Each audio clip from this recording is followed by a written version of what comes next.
kang galit? Nagagalit siya dahil nagsiselo siya eh. Alam mo tao kapag nagsiselo siya, magsabihin mo. Mahal ka naman. Ano ba naman ang Tifa? Bilis-bilisan niyo naman! Ang bagal-bagal niyo, hindi kayo binabayaran dito para magbabagal dito! Bilis, kuya! Ano ba naman yan? Hoy! Ay, ma'am. Hello! Nagmamando ka? Ay, ma'am! Hindi po, kasi kanina nandun po kayo, so nandito pa po kayo ngayon. Pwede po kayo mag-ayos, magsigaw-sigaw kayo dito. Ay, ayos ka pa ba? Ako? Oo naman, ayos lang ako. Lalo na ako, ikikis mo ako ng masarap. Ay, lang pala. Ay, naka. Pero mabigat talaga. Sige na.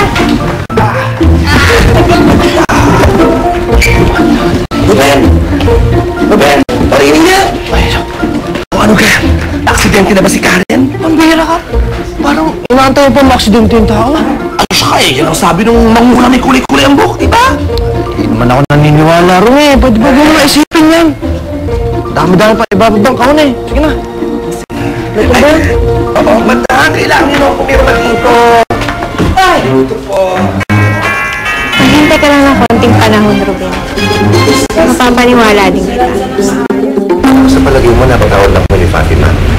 Oo naman, Popsi. Si nanay pa. Teka, ba't mo pa ba naitanong?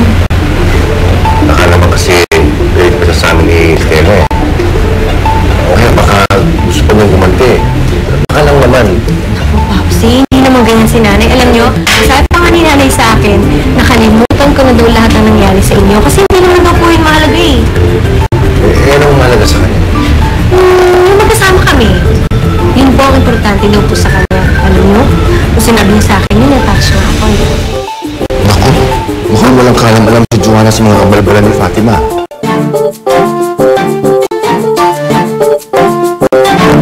Bossing, may naghahanap po sa inyo.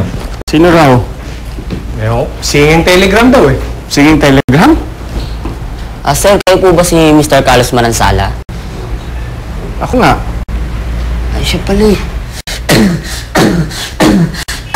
Wala lang ibang hinangad-ibigin mahalin ng habang buhay kundi ikaw, di bibitaw sa pag-ibig na kasalalay. Ano pa man ang maging hadlang ay, di ba siham para lang bumigay. Sumalimuot man ang kapalaran, halika hawakan ng aking kamay. Huwag bumitaw ng hindi maligaw, huwag sa lumaktaw sa nga pagsubok ka sa hamon na walang pinag-iba. Ganun pa din ang pagkatusok ng pasadya malasong balan ni Cupido na sa aking itinarak. Kaya ang puso nating dalaway, iisa lang ang tinahak. Huwag mga ba na may papalit pa, mga luhay din na papatak pa. Sapat na sa akin, nag-iisa ka at sa puso ko ay ikaw lang talaga. Ang makasama ka nang naglalakad ng patungo sa dambanay, isa na nga magandang kabanatang dadalhin pang habang buhay. Sana na naman wala nang iwan na tayo ay sa pamagpakailan pa man na hindi bibigyan ng pagkakataon na magkasiraan ang relasyon na ating pinaguyod at panahon ng nagpatibay. Ikaw lang talaga at puso ko'y sa'yo ko alay.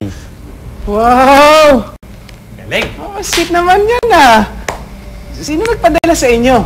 Sir, si Miss Joanna Maglipot po. Pangit?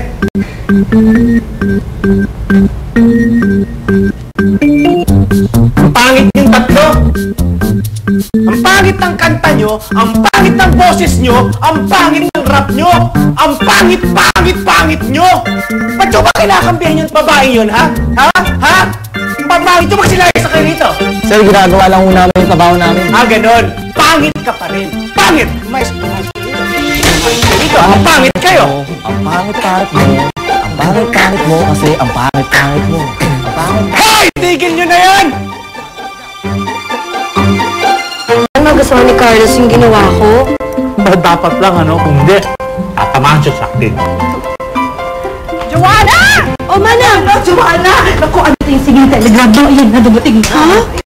Message po kayo. Message? Kay Carlos ba galing yan? Yes, ma'am. Ay, naku! Can't believe this. Ang hinihiling ko lang naman, patawarin ako ni Carlos.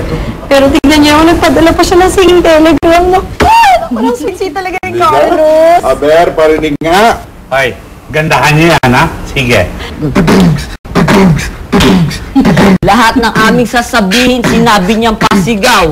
Napangit ako, pangit sila, lalo daw ikaw. At halos kami sipain sa loob ng kanyang bahay. Wala kami nagawa at pinalayas doon sa bahay. Di na sana ganito, kundi dahil sa utos mo, nasabihan pa akong pangit, ang gwapo-gwapo ko. Sabihin mo na lang na hindi ka niya gusto, kung hindi ka na, kaya ikaw, hindi na to.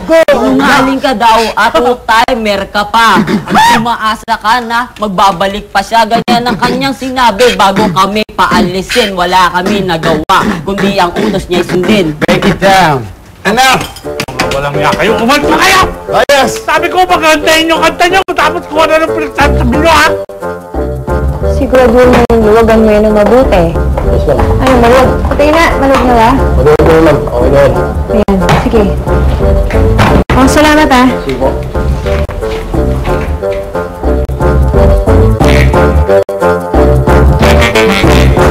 Isa! Hi, Karen! Salamat sa pagpunta. Wala yun. Saan? Dito pwede? Oo, dito. Di niya ako. Sige. Lisa, bakit nga pala kami niyaya dito sa bahay mo? Eh kasi diba, alam ko pagod kayo. So, naging ako ng konting merienda para sa inyong lahat. So talaga? Sweet mo naman, gabala ka pa. Wala yun. I know, no? Lason yun. Lalasunin niya tayong lahat. Mamakatay tayong lahat kayong gabi. Kaya ano, sige, ako pa maging merienda. Umayos ka nga, yung babig mo laki. Ha? Isang kain na hati? Ay, napaka-ibini. Parang gusto ko na maghubad. Nakikita mo yung pagpakita mo naman yung sitro mong tweeted dyan. Ay, bongga naman yun. Ang init talaga. Ay, pasensya na, July. Mainit ba? Ay, hindi. Kasi bukas, uy, Emily, nandiyan yung switch. Pakibuksan naman, oh. Inutusan mo ako? Sige na, please. Yun, sabi ka lang, please.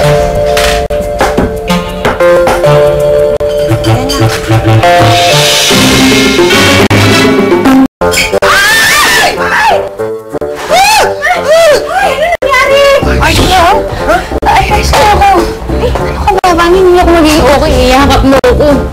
Hoy, ikaw babaita! Ipaalis mo itong bahay mong pangit! Ha? Buti ka ma-discratch yung best friend ko! Pasensya na, hindi ko naman alam. Hindi.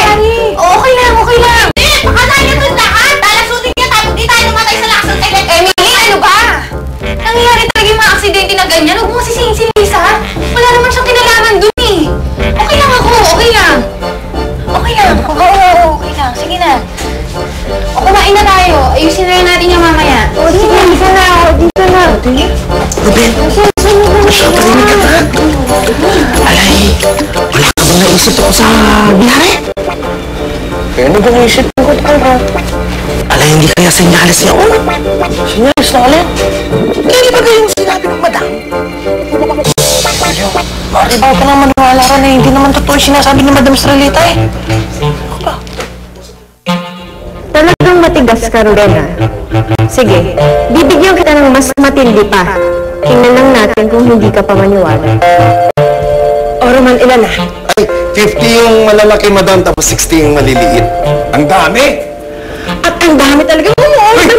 Ito pa mapapasag yan. Ang dami umu-order, Roman. Ang dami talaga. Ang ganda talaga ng business na naisip ng anak ko, si Ang galing Karen. talaga, madam. Magaling kayo talaga. Pati si Ma'am Karen, magaling din. Oo nga. Boys! Let's go! What are you waiting for? Fatima? Hakoy na lahat ng mga kahon ng tuba! Hoy! Anong ginagawa mo dito sa pamamahay ko? Lumayas kayo! Ano? Chay! Bakit? Ano ba? Boys ko! Anong ginagawa ninyo? Anong karapatan ninyong kunin yan? Of course! Why not? Business partner lang naman ako ni Robin dito sa Robins, tuba! Ah!